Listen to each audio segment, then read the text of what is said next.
Friends, ನೀವು tasty and ಹೆಲ್ದಿಯಾಗಿರುವಂಥ instant breakfast ರೆಸಿಪಿಯನ್ನು ಹುಡುಕುತ್ತಿದ್ದರೆ ನೀವು ಸರಿಯಾದ ಚಾನಲ್ಗೆ ವಿಸಿಟ್ ಮಾಡಿದ್ದೀರಾ. ಫ್ರೆಂಡ್ಸ್, ಈ ಬ್ರೇಕ್ಫಾಸ್ಟ್ ಎಷ್ಟು ಈಸಿಯಾಗಿದೆ ಅಂದರೆ ನಿಮಗೆ ಈಗ ಮನಸ್ಸಾಯಿತೋ ಆಗನೇ ಇದನ್ನು ಒಂದು ಅರ್ಧ ಗಂಟೆ ಒಳಗೆ ರೆಡಿ ಮಾಡಬಹುದು. Hi friends, welcome back to my channel. ಇವತ್ತು ನಾನು ನಿಮಗೆ ತಿಂದರೆ ಮನಸ್ಸು ಖುಷಿಯಾಗಬೇಕು ಅಂತ ಒಂದು ಬ್ರೇಕ್ಫಾಸ್ಟ್ ರೆಸಿಪಿಯನ್ನು ನಿಮ್ಮೊಂದಿಗೆ ಶೇರ್ ಮಾಡ್ಕೊಳ್ತಿದ್ದೇನೆ. ನಿಮಗೆ ಈ ರೆಸಿಪಿ ಇಷ್ಟ ಆದರೆ ಲೈಕ್ ಆ್ಯಂಡ್ ಸಬ್ಸ್ಕ್ರೈಬ್ ಮಾಡಲು ಮರಿಬೇಡಿ. ಈ ಬ್ರೇಕ್ಫಾಸ್ಟ್ ಮಾಡಲಿಕ್ಕೆ ನಾನು ಅಕ್ಕಿ ರವೆಯನ್ನು ತೆಗೆದುಕೊಂಡಿದ್ದೇನೆ. ಇದು ರೆಡಿಮೇಡ್ ಪ್ಯಾಕೆಟಲ್ಲಿ ಬರ್ತದಲ್ಲ, ಅದನ್ನು ನಾನು ಇಲ್ಲಿ ಯೂಸ್ ಮಾಡ್ತಿದ್ದೇನೆ. ಇನ್ನು ಅಕ್ಕಿ ರವೆ ಇಲ್ಲ ಅಂತ ಬೇಜಾರು ಮಾಡ್ಕೋಬೇಡಿ. ನಾವು ನೀರು ದೋಸೆ ಎಲ್ಲ ಮಾಡುವ ಬಿಳಿ ಅಕ್ಕಿ ಉಂಟಲ್ಲ, ಆ ವೈಟ್ ರೈಸನ್ನು ಈ ಥರ ಹುಡಿ ಮಾಡಿಕೊಂಡು ಸಹ ಈ ಪಿಂಡೆಯನ್ನು ಮಾಡಬಹುದು. ಇನ್ನು ಸೊಸೈಟಿಯಲ್ಲಿ ಸಿಗುವ ಕಡ್ಸಂಬರ್ ಅಕ್ಕಿ ಉಂಟಲ್ಲ, ಅದರಿಂದನೂ ಇದನ್ನು ರೆಡಿ ಮಾಡಬಹುದು. ನಾನು ಟೋಟಲ್ ಆಗಿ 3 ಕಪ್ ಅಕ್ಕಿ ರವೆಯನ್ನು ತೆಗೆದುಕೊಂಡಿದ್ದೇನೆ. ಇನ್ನು ನೀವು ಈ ಬ್ರೇಕ್ಫಾಸ್ಟನ್ನು ಅಕ್ಕಿಯಿಂದ ಮಾಡೋದಾದರೆ ಅಕ್ಕಿಯನ್ನು ಈ ರೀತಿ ಹುಡಿ ಮಾಡ್ಕೊಳ್ಬೇಕು. ಜಾಸ್ತಿ ಹುಡಿ ಮಾಡಿಕೊಂಡು ಪೌಡರ್ ಥರ ಮಾಡ್ಕೊಳ್ಬೇಡಿ.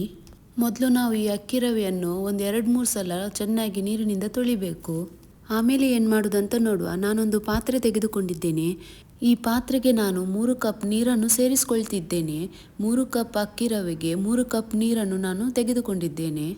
ಈ ರೇಷಿಯೋವನ್ನು ನೀವು ಗಮನದಲ್ಲಿಟ್ಕೊಳ್ಳಿ. ಆಮೇಲೆ ಈ ನೀರಿಗೆ ರುಚಿಗೆ ತಕ್ಕಷ್ಟು ಉಪ್ಪನ್ನು ಸೇರಿಸ್ಕೊಳ್ತಿದ್ದೇನೆ. ಇನ್ನು ಏನು ಮಾಡಬೇಕಂದ್ರೆ, ಇನ್ನು ಈ ನೀರನ್ನು ಕುದಿಲಿಕ್ಕೆ ಬಿಡಬೇಕು. ನೀರಿನಲ್ಲಿ ಒಂದು ಬಾಯ್ಲ್ ಬಂದ ಮೇಲೆ ನಾವು ಇದಕ್ಕೆ ಅಕ್ಕಿ ರವೆಯನ್ನು ಸೇರಿಸಿಕೊಳ್ಳುವ. ನೋಡಿ, ನೀರು ಕುದಿತಾ ಉಂಟು. ಇನ್ನು ಈ ಅಕ್ಕಿ ರವೆಯನ್ನು ಈ ನೀರಿಗೆ ಸೇರಿಸಿಕೊಳ್ಳುವ.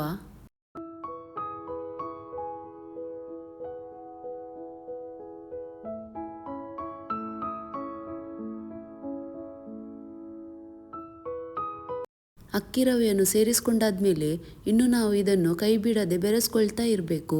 ನೀವು ನಾನ್ ಸ್ಟಿಕ್ಕಲ್ಲಿ ಮಾಡೋದಾದರೆ ಪರವಾಗಿಲ್ಲ. ಇಲ್ಲಿ ನಾನು ಸ್ಟೀಲಲ್ಲಿ ಮಾಡೋದ್ರಿಂದ ಕೈ ಬಿಡದೆ ನಾವು ಬೆರೆಸ್ಕೊಳ್ತಾ ಇರಬೇಕು, ಇಲ್ಲಾಂದರೆ ಅದು ತಳ ಹಿಡಿಬಹುದು. ಈಗ ನೀವು ಗ್ಯಾಸ್ ಫ್ಲೇಮನ್ನು ಹೈಯಲ್ಲಿ ಇಟ್ಕೊಳ್ಬೇಡಿ, ಮೀಡಿಯಂ ಟು ಲೋ ಹಾಗೆ ಅಡ್ಜಸ್ಟ್ ಮಾಡ್ಕೊಳ್ತಾ ಇರಿ. ಮೊದಲಿಗೆ ಹೈಯಲ್ಲಿಟ್ಟರೆ ಪರವಾಗಿಲ್ಲ, ನಂತರ ಅದು ದಪ್ಪಾಗ್ತಾ ಬರ್ತದಲ್ಲ, ಆಗ ನೀವು ಹೈಯಲ್ಲಿ ಇಟ್ಕೊಳ್ಬೇಡಿ, ಇಲ್ಲಾಂದರೆ ತಳ ಹಿಡಿಬಹುದು. ನೋಡಿ, ಅಕ್ಕಿ ರವೆ ದಪ್ಪಾಗ್ತಾ ಬರ್ತಾ ಉಂಟು. ಇಷ್ಟು ದಪ್ಪ ಆದಮೇಲೆ ಇನ್ನು ನಾವು 1 ಕಪ್ ಅಷ್ಟು ತೆಂಗಿನ ತುರಿಯನ್ನು ಇದಕ್ಕೆ ಸೇರಿಸ್ಕೊಳ್ಬೇಕು. ಆಮೇಲೆ ಈ ಹೊತ್ತಿಗೆ ಉಪ್ಪೆಲ್ಲ ಸರಿ ಉಂಟಂತ ನೋಡಿಕೊಂಡು, ಕಮ್ಮಿ ಇದ್ದರೆ ಸ್ವಲ್ಪ ಉಪ್ಪನ್ನು ಸೇರಿಸ್ಕೊಳ್ಳಿ.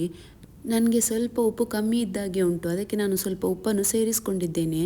ಇನ್ನು ಇದನ್ನೆಲ್ಲ ಚೆನ್ನಾಗಿ ಮಿಕ್ಸ್ ಮಾಡಿಕೊಳ್ಳುವ. ತೆಂಗಿನ ತುರಿ ಸೇರಿಸ್ಕೊಂಡಾದ್ಮೇಲೆ ಇನ್ನೂ ಇದನ್ನು 1-2 ನಿಮಿಷಗಳವರೆಗೆ ಬೇಯಿಸ್ಕೊಳ್ಬೇಕು. ಈ ಹಿಟ್ಟು ಇನ್ನೂ ಸ್ವಲ್ಪ ದಪ್ಪ ಆಗಬೇಕು. ನೋಡಿ, ಇಷ್ಟು ದಪ್ಪ ಆದರೆ ಸಾಕು, ಇದು ಪರ್ಫೆಕ್ಟ್ ಆಗಿದೆ. ಇಷ್ಟು ದಪ್ಪ ಆಗಬೇಕು. ಇನ್ನು ಈ ಹಿಟ್ಟನ್ನು ತಣ್ಣಗಾಗ್ಲಿಕ್ಕಿಡುವ. ಅಂದರೆ ತುಂಬ ತಣ್ಣಗಾಗಿಸೋದು ಬೇಡ, ಸ್ವಲ್ಪ ಬಿಸಿ ಇರಲಿ, ನಮಗೆ ಕೈಯಿಂದ ಮುಟ್ಲಿಕ್ಕಾಗಬೇಕು, ಅಷ್ಟು ಬಿಸಿ ಇದ್ದರೆ ಸಾಕು. ಇನ್ನು ನಾವು ಕೈಯಲ್ಲಿ ಸ್ವಲ್ಪ ಹಿಟ್ಟನ್ನು ತೆಗೆದುಕೊಂಡು ಈ ಥರ ರೌಂಡ್ ಶೇಪಲ್ಲಿ ಉಂಡೆ ಥರ ಮಾಡ್ಕೊಳ್ಬೇಕು. ನೋಡಿದ್ರಲ್ಲ ಫ್ರೆಂಡ್ಸ್, ಈ ತಿಂಡಿ ಮಾಡೋದು ಎಷ್ಟು ಈಸಿ ಅಂತ. ಈ ತಿಂಡಿ ಆಲ್ಮೋಸ್ಟ್ ರೆಡಿಯಾಗಿದೆ. ಇನ್ನು ಇದನ್ನು ಸ್ಟೀಮರಲ್ಲಿ ಬೇಯಿಸಿದರೆ ಆಯಿತು. ಫ್ರೆಂಡ್ಸ್, ನಿಮಗೆ ಈ ರೆಸಿಪಿ ಇಷ್ಟ ಆದರೆ ಪ್ಲೀಸ್ ಲೈಕ್ ಆ್ಯಂಡ್ ಸಬ್ಸ್ಕ್ರೈಬ್ ಮಾಡಲು ಮರಿಬೇಡಿ. ಇದರಿಂದ ನಮಗೆ ತುಂಬಾ ಹೆಲ್ಪ್ ಆಗುತ್ತೆ. ಹಾಗೆ ನೀವು ಈ ತಿಂಡಿಯನ್ನು ಟ್ರೈ ಮಾಡಿದರೆ ಕಮೆಂಟ್ಸ್ ಮೂಲಕ ತಿಳಿಸಲು ಖಂಡಿತ ಮರಿಬೇಡಿ. ಈ ಥರ ನಾನು ಎಲ್ಲ ಉಂಡೆಗಳನ್ನು ರೆಡಿ ಮಾಡಿಕೊಂಡು ಸ್ಟೀಮರಲ್ಲಿ ಇಟ್ಕೊಳ್ತಿದ್ದೇನೆ. ನೋಡಿ, ಬರೀ 3 ಕಪ್ ಅಕ್ಕಿ ರವೆಯಿಂದ ಇಷ್ಟೊಂದು ಉಂಡೆಗಳನ್ನು ನಾವು ರೆಡಿ ಮಾಡ್ಕೊಳ್ಬಹುದು. ನೋಡಿ, ಎಲ್ಲ ಉಂಡೆಗಳನ್ನು ಸ್ಟೀಮರಲ್ಲಿ ಇಟ್ಕೊಂಡಾಯಿತು. ಇನ್ನು ಇದರ ಲಿಡ್ಡನ್ನು ಕ್ಲೋಸ್ ಮಾಡಿಕೊಂಡು ಇನ್ನು ನಾವು ಇದನ್ನು ಬೇಯಿಸ್ಕೊಳ್ಳುವ. ಬೇಯಿಸುವಾಗ ಮೊದಲ 5 ನಿಮಿಷ ನಾವು ಹೈ ಫ್ಲೇಮಲ್ಲಿಟ್ಟು ನಂತರ ಫ್ಲೇಮನ್ನು ಲೋ ಮಾಡಿಕೊಂಡು ಒಂದು 15 ನಿಮಿಷಗಳವರೆಗೆ ಲೋ ಫ್ಲೇಮಲ್ಲಿಟ್ಟು ಇದನ್ನು ಬೇಯಿಸ್ಕೊಳ್ಬೇಕು.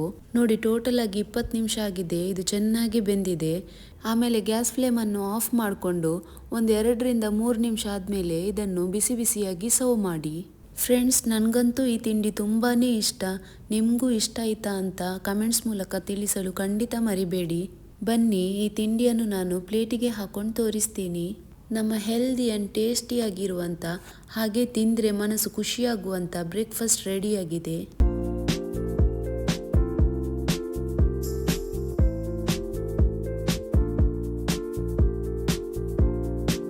ಈ ತಿಂಡಿಯನ್ನು ನೀವು ಮಟನ್ ಕರಿ ಇಲ್ಲಾಂದರೆ ಚಿಕನ್ ಕರಿಯೊಂದಿಗೆ ತಿನ್ನಿ, ಅದು ಒಂದು ಒಳ್ಳೆಯ ಕಾಂಬಿನೇಷನ್ ಆಗಿದೆ. ಈವನ್ ತರಕಾರಿ ಸಾರಿಂದನೂ ತಿನ್ನಲಿಕ್ಕೆ ಚೆನ್ನಾಗಿರುತ್ತೆ. ಸೊ ಫ್ರೆಂಡ್ಸ್, ನಿಮಗೆ ಈ ರೆಸಿಪಿ ಇಷ್ಟ ಆಗಿದೆ ಅಂತ ಭಾವಿಸ್ಕೊಳ್ತಿದ್ದೇನೆ. ಇಷ್ಟ ಆದರೆ ಪ್ಲೀಸ್ ಲೈಕ್ ಮಾಡಿ, ನಿಮ್ಮ ಫ್ಯಾಮಿಲಿ ಆ್ಯಂಡ್ ಫ್ರೆಂಡ್ಸ್ಗಳೊಂದಿಗೆ ಶೇರ್ ಮಾಡಿಕೊಳ್ಳಿ.